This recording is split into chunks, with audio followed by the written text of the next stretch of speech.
Hello everyone. Everyone is listening to stories on September Reads channel. Please subscribe to the channel to help the channel grow. Thank you. Harry Potter and the Sorcerer's Stone. Chapter 3. Letters from No One. The escape of the Brazilian boa constrictor earned Harry his longest ever punishment.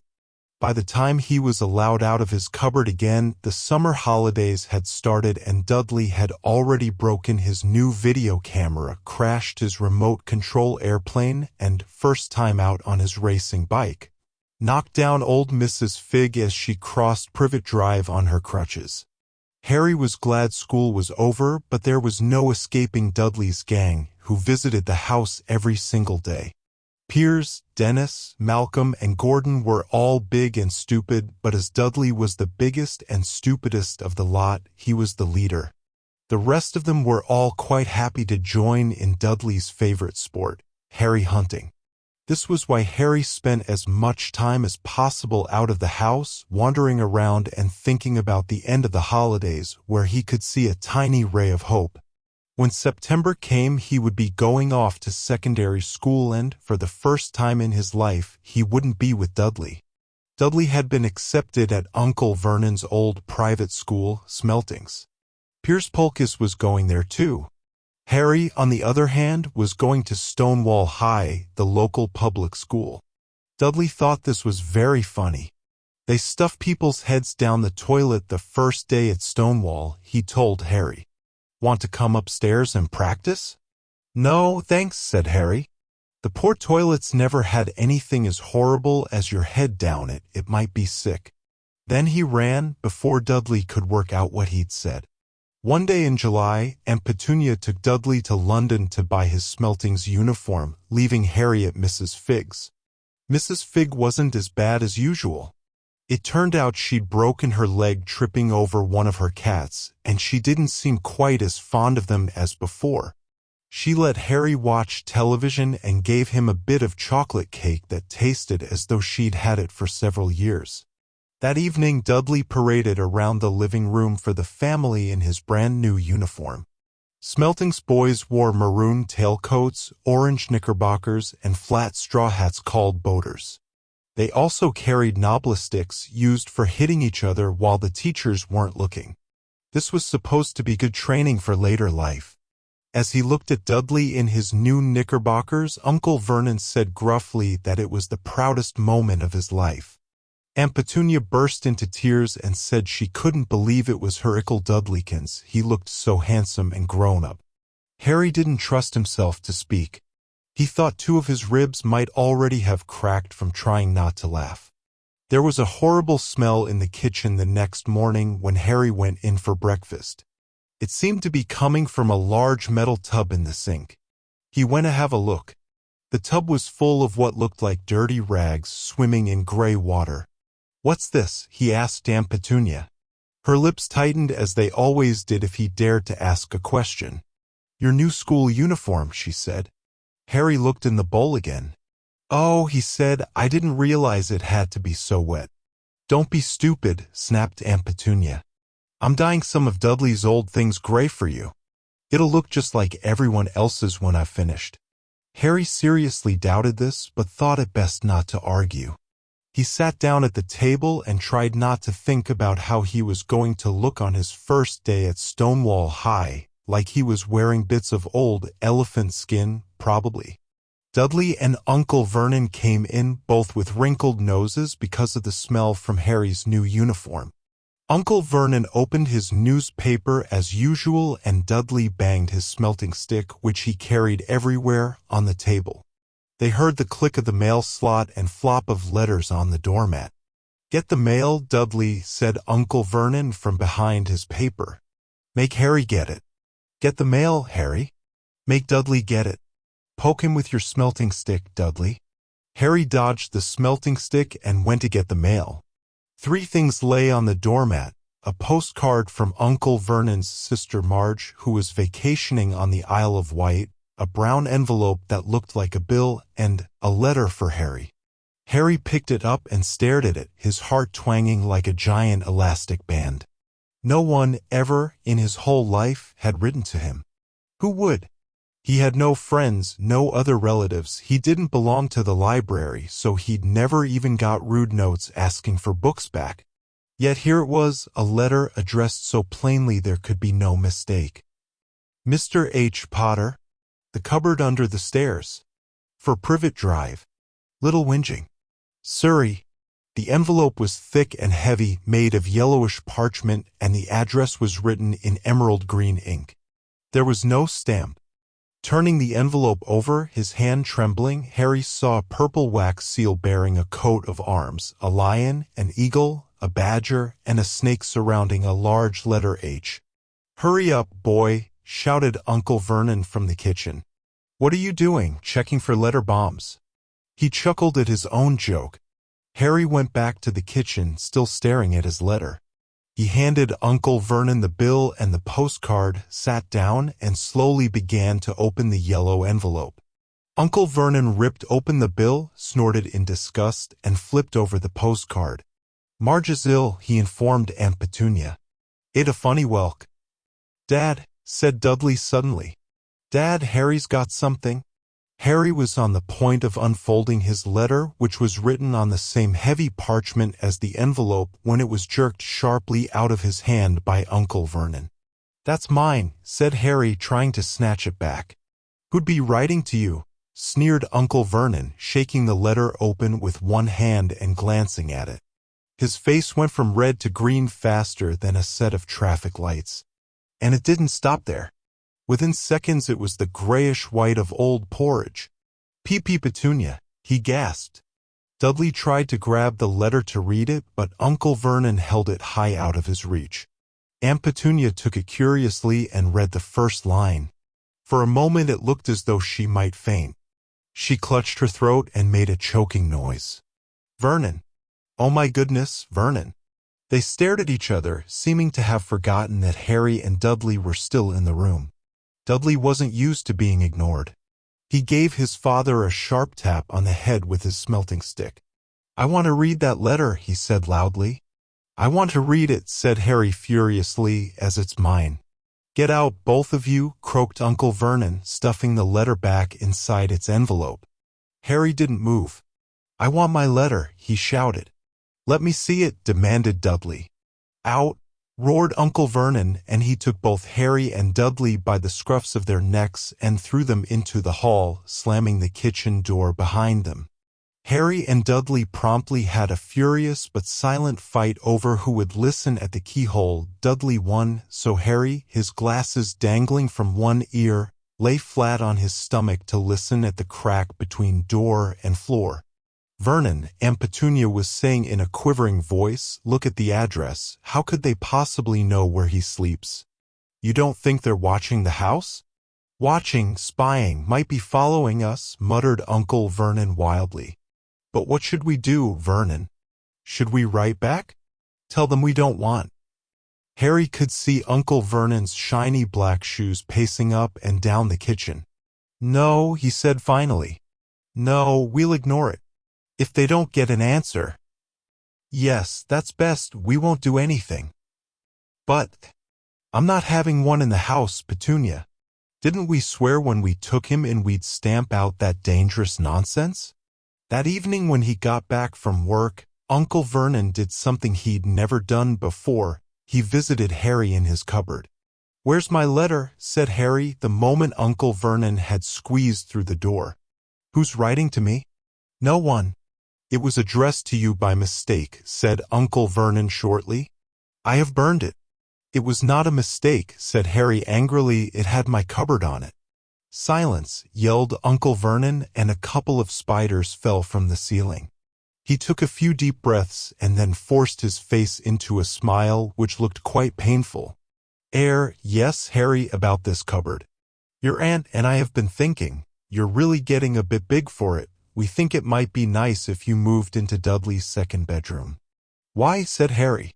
"Don't ask questions," snapped his uncle. "Take the stuff upstairs, now." The Dursleys' house had 4 bedrooms, one for Uncle Vernon and Aunt Petunia, one for visitors, usually Uncle Vernon's sister, Marge, one where Dudley slept, and one where Dudley kept all the toys and things that wouldn't fit into his first bedroom. It only took Harry one trip upstairs to move everything he owned from the cupboard to this room. He sat down on the bed and stared around him. Nearly everything in here was broken. The month-old video camera was lying on top of a small, working tank Dudley had once driven over the next-door neighbor's dog. In the corner was Dudley's first-ever television set, which he'd put his foot through when his favorite program had been canceled. There was a large bird cage which had once held a parrot that Dudley had swapped at school for a real air rifle, which was up on a shelf with the end all bent because Dudley had sat on it. Other shelves were full of books. They were the only things in the room that looked as though they'd never been touched. From downstairs came the sound of Dudley bawling at his mother, "I don't want him in there. I need that room, make him get out." Harry sighed and stretched out on the bed. Yesterday he'd have given anything to be up here. Today he'd rather be back in his cupboard with that letter than up here without it. Next morning at breakfast, everyone was rather quiet. Dudley was in shock.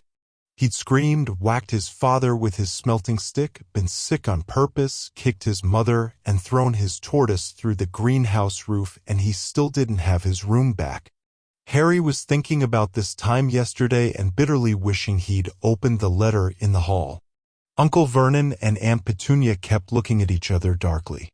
When the mail arrived, Uncle Vernon, who seemed to be trying to be nice to Harry, made Dudley go and get it. They heard him banging things with his smelting stick all the way down the hall. Then he shouted, "There's another one. Mr. H. Potter, the smallest bedroom, for Privet Drive." With a strangled cry, Uncle Vernon leapt from his seat and ran down the hall, Harry right behind him. Uncle Vernon had to wrestle Dudley to the ground to get the letter from him, which was made difficult by the fact that Harry had grabbed Uncle Vernon around the neck from behind. After a minute of confused fighting, in which everyone got hit a lot by the smelting stick, Uncle Vernon straightened up, gasping for breath, with Harry's letter clutched in his hand. "Go to your cupboard, I mean, your bedroom," he wheezed at Harry. "Dudley, go, just go." Harry walked round and round his new room. Someone knew he had moved out of his cupboard, and they seemed to know he hadn't received his first letter. Surely that meant they'd try again? And this time he'd make sure they didn't fail. He had a plan. The repaired alarm clock rang at 6 o'clock the next morning. Harry turned it off quickly and dressed silently. He mustn't wake the Dursleys.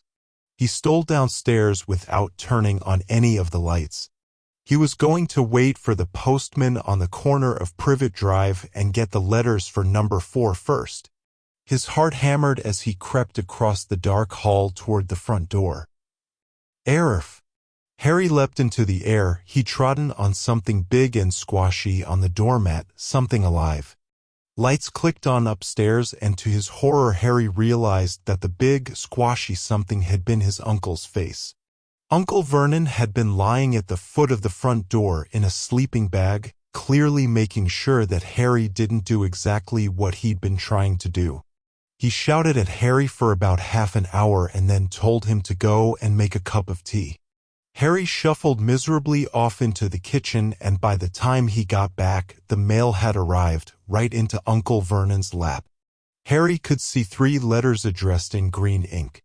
"I want," he began, but Uncle Vernon was tearing the letters into pieces before his eyes. Uncle Vernon didn't go to work that day. He stayed at home and nailed up the mail slot. "See," he explained to Aunt Petunia through a mouthful of nails, "if they can't deliver them, they'll just give up."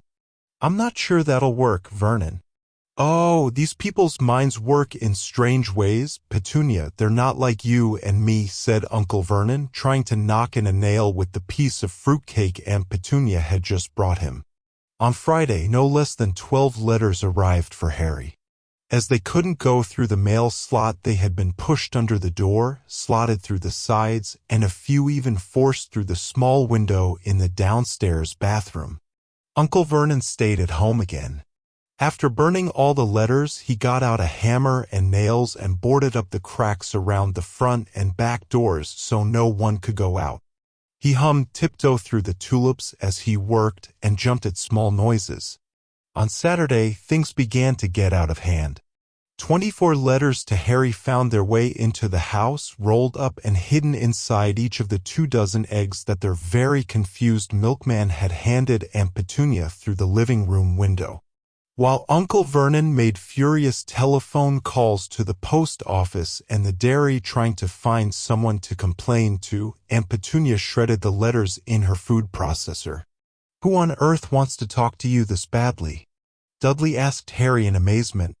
On Sunday morning, Uncle Vernon sat down at the breakfast table looking tired and rather ill, but happy. "No post on Sundays," he reminded them cheerfully as he spread marmalade on his newspapers. "No damn letters today." Something came whizzing down the kitchen chimney as he spoke and caught him sharply on the back of the head. Next moment, 30 or 40 letters came pelting out of the fireplace like bullets. The Dursleys ducked, but Harry leapt into the air trying to catch one. "Out! Out!" Uncle Vernon seized Harry around the waist and threw him into the hall. When Aunt Petunia and Dudley had run out with their arms over their faces, Uncle Vernon slammed the door shut. They could hear the letters still streaming into the room, bouncing off the walls and floor. "That does it," said Uncle Vernon, trying to speak calmly but pulling great tufts out of his mustache at the same time. "I want you all back here in 5 minutes ready to leave. We're going away. Just pack some clothes. No arguments." He looked so dangerous with half his mustache missing that no one dared argue. 10 minutes later, they had wrenched their way through the boarded-up doors and were in the car, speeding toward the highway. Dudley was sniffling in the back seat. His father had hit him round the head for holding them up while he tried to pack his television, VCR, and computer in his sports bag. They drove. And they drove. Even Aunt Petunia didn't dare ask where they were going. Every now and then Uncle Vernon would take a sharp turn and drive in the opposite direction for a while. Shake him off," he would mutter whenever he did this. They didn't stop to eat or drink all day. By nightfall, Dudley was howling. He'd never had such a bad day in his life. He was hungry, he'd missed 5 television programs he'd wanted to see, and he'd never gone so long without blowing up an alien on his computer. Uncle Vernon stopped at last outside a gloomy-looking hotel on the outskirts of a big city. Dudley and Harry shared a room with twin beds and damp, musty sheets. Dudley snored, but Harry stayed awake, sitting on the windowsill, staring down at the lights of passing cars and wondering. They ate stale cornflakes and cold tinned tomatoes on toast for breakfast the next day. They had just finished when the owner of the hotel came over to their table. "Excuse me, but is one of you Mr. H. Potter? Only I got about 100 of these at the front desk." She held up a letter so they could read the green ink address. "Mr. H. Potter, Room 17, Railview Hotel, Cokeworth." Harry made a grab for the letter, but Uncle Vernon knocked his hand out of the way. The woman stared. "I'll take them," said Uncle Vernon, standing up quickly and following her from the dining room. "Wouldn't it be better just to go home, dear?" Aunt Petunia suggested timidly hours later, but Uncle Vernon didn't seem to hear her. Exactly what he was looking for, none of them knew. He drove them into the middle of a forest, got out, looked around, shook his head, got back in the car, and off they went again. The same thing happened in the middle of a plowed field, halfway across a suspension bridge, and at the top of a multi-level parking garage. "Daddy's gone mad, hasn't he?" Dudley asked Aunt Petunia dully late that afternoon. Uncle Vernon had parked at the coast, locked them all inside the car, and disappeared. It started to rain. Great drops beat on the roof of the car. Dudley sniveled. "It's Monday," he told his mother. "The great Umberto's on tonight. I want to stay somewhere with a television." Monday. This reminded Harry of something. If it was Monday, and you could usually count on Dudley to know the days the week because of television, then tomorrow, Tuesday, was Harry's 11th birthday. Of course, his birthdays were never exactly fun. Last year, the Dursleys had given him a coat hanger and a pair of Uncle Vernon's old socks. Still, you weren't 11 every day. Uncle Vernon was back, and he was smiling. He was also carrying a long, thin package and didn't answer Aunt Petunia when she asked what he'd bought. "Found the perfect place," he said. "Come on. Everyone out." It was very cold outside the car. Uncle Vernon was pointing at what looked like a large rock way out at sea. Perched on top of the rock was the most miserable little shack you could imagine. One thing was certain, there was no television in there.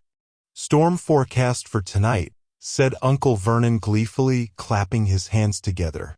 "And this gentleman's kindly agreed to lend us his boat." A toothless old man came ambling up to them, pointing, with a rather wicked grin, at an old rowboat bobbing in the iron-gray water below them. "I've already got us some rations," said Uncle Vernon, "so all aboard." It was freezing in the boat. Icy spray and rain crept down their necks, and a chilly wind whipped their faces. After what seemed like hours, they reached the rock, where Uncle Vernon, slipping and sliding, led the way to the broken-down house. The inside was horrible. It smelled strongly of seaweed, the wind whistled through the gaps in the wooden walls, and the fireplace was damp and empty. There were only 2 rooms. Uncle Vernon's rations turned out to be a bag of chips each and 4 bananas. He tried to start a fire, but the empty chip bags just smoked and shriveled up. "Could do with some of those letters now, eh?" he said cheerfully. He was in a very good mood. Obviously, he thought nobody stood a chance of reaching them here in a storm to deliver mail. Harry privately agreed, though the thought didn't cheer him up at all. As night fell, the promised storm blew up around them. Spray from the high waves splattered the walls of the hut, and a fierce wind rattled the filthy windows. Aunt Petunia found a few moldy blankets in the second room and made up a bed for Dudley on the moth-eaten sofa. She and Uncle Vernon went off to the lumpy bed next door, and Harry was left to find the softest bit of floor he could and to curl up under the thinnest, most ragged blanket. The storm raged more and more ferociously as the night went on. Harry couldn't sleep. He shivered and turned over, trying to get comfortable, his stomach rumbling with hunger.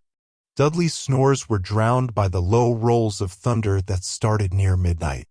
The lighted dial of Dudley's watch, which was dangling over the edge of the sofa on his fat wrist, told Harry he'd be 11 in 10 minutes' time. He lay and watched his birthday tick nearer, wondering if the Dursleys would remember at all, wondering where the letter writer was now. 5 minutes to go. Harry heard something creak outside. He hoped the roof wasn't going to fall in, although he might be warmer if it did. 4 minutes to go. Maybe the house in Privet Drive would be so full of letters when they got back that he'd be able to steal one somehow. 3 minutes to go. Was that the sea slapping hard on the rock like that? And 2 minutes to go. What was that funny crunching noise? Was the rock crumbling into the sea? 1 minute to go and he'd be 11. 30 seconds, 20, 10, 9. Maybe he'd wake Dudley up just to annoy him. 3, 2, 1. Boom. The whole shack shivered and Harry sat bolt upright, staring at the door. Someone was outside, knocking to come in.